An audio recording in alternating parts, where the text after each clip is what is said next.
quiero comentar algunos temas de carácter general que considero muy importante. No sin antes comentar que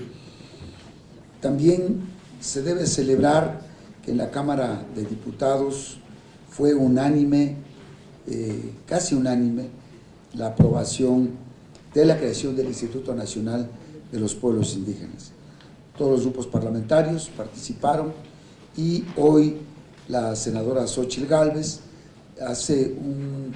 una remembranza general de lo que ha sido un poco la historia de la Comisión Nacional para los Derechos de los Pueblos Indígenas, que como ella todos sabemos fue impulsora, fue la que inició con este proceso. Y también ahora que se está hoy creando el Instituto Nacional de los Pueblos Indígenas, también reconocer su aportación a la creación de este instituto. Indudablemente que el instituto considera que sea un organismo descentralizado de la Administración Pública Federal, no sectorizado, con personalidad jurídica, patrimonio propio y autonomía operativa, técnica, presupuestal y administrativa. Eso es, creo yo, la importancia que tiene este instituto. También queremos reconocer en este caso que la autoridad del Poder Ejecutivo Federal en los asuntos relacionados con los pueblos indígenas y afromexicanos, que tiene como objeto definir, normar, diseñar, establecer, ejecutar, orientar, coordinar, promover, dar seguimiento y evaluar las políticas, programas, proyectos, estrategias y acciones públicas para garantizar el ejercicio y la implementación de los derechos de los pueblos indígenas y afromexicanos, así como su desarrollo integral y sostenible y el fortalecimiento de sus culturas e identidades de conformidad con lo dispuesto en la Constitución Política de los Estados Unidos Mexicanos y en los instrumentos jurídicos internacionales de lo que el país parte. Quiero comentar que también, de conformidad con los derechos reconocidos a los pueblos indígenas originarios, en el ámbito nacional e internacional se reconocen a los pueblos y comunidades indígenas y afromexicanos como sujetos de derecho público, como lo comentaba la senadora Xóchitl Gálvez, para cumplir los fines y objetivos de este instituto. Se utiliza la categoría de pueblos y comunidades indígenas en los términos reconocidos por el artículo 2 de la Constitución Política de los Estados Unidos Mexicanos y de los instrumentos internacionales de materia. Asimismo, se dispone que los pueblos indígenas y afromexicanos, en ejercicio de su libre determinación, tendrán el derecho de autoidentificarse bajo el concepto que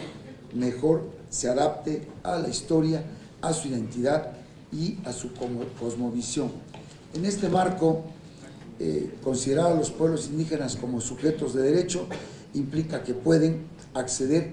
al ejercicio de sus derechos, atendiendo a sus necesidades y aspiraciones de vida, y dejar de ser considerados únicamente como un objeto pasivo que requiere la atención y el interés de las instancias públicas. Se atribuyen también en este caso al Instituto Nacional de los Pueblos Indígenas, tener la facultad genérica de implementar los derechos de los pueblos indígenas. Para tal efecto debe resaltarse algunas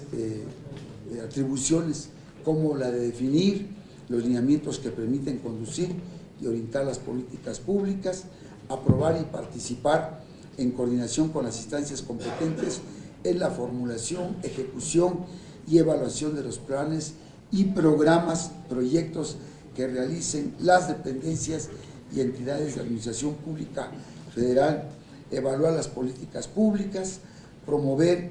y proteger, así como garantizar el reconocimiento, respeto e implementación de los derechos de los pueblos, en concordancia con el artículo 2 del apartado B de la Constitución, adoptar las medidas necesarias en coordinación con las instancias competentes, garantizar, promover e instrumentar las medidas y acciones para el reconocimiento, respeto y ejercicio de los derechos, promover el reconocimiento y respeto, protección de las niñas y niños, jóvenes indígenas y afromexicanos, personas mayores, personas con discapacidad, personas con diversas identidades y preferencias sexuales y de género. Promover las medidas necesarias para el reconocimiento y respeto a los derechos de la población indígena y afromexicana migrante, promover el reconocimiento, respeto y ejercicio de los derechos del pueblo afromexicano, y así como establecer las políticas, programas y acciones para su desarrollo integral, instrumentar, gestionar, promover y ejecutar en coordinación con las instancias competentes las medidas necesarias para brindar mantenimiento, mejoramiento y ampliación de la infraestructura comunitaria, tales como vías de comunicación, escuelas, viviendas, puentes, electrificación, agua potable,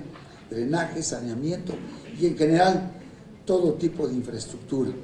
El órgano técnico en los procesos de consulta previa, libre e informada cada vez que se prevean medidas legislativas, establecer las bases también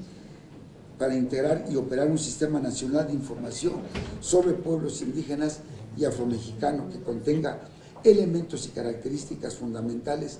de sus instituciones, desarrollar programas de formación y capacitar en todos los asuntos relacionados con los pueblos indígenas.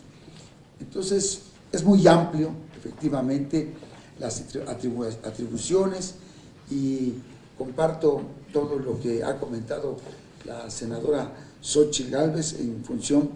de sus atribuciones. Se han ampliado de 24 a 48 y eso hay que reconocer que es un avance muy importante hoy con este órgano. Por eso me sumo también a que las Comisiones Unidas hoy que nos integramos pueda aprobar hoy este dictamen para así pasarlo al Pleno del Senado y en consecuencia ser aprobado. Muchas gracias, presidente. Gracias, senador. Senadora Nancy La Sierra.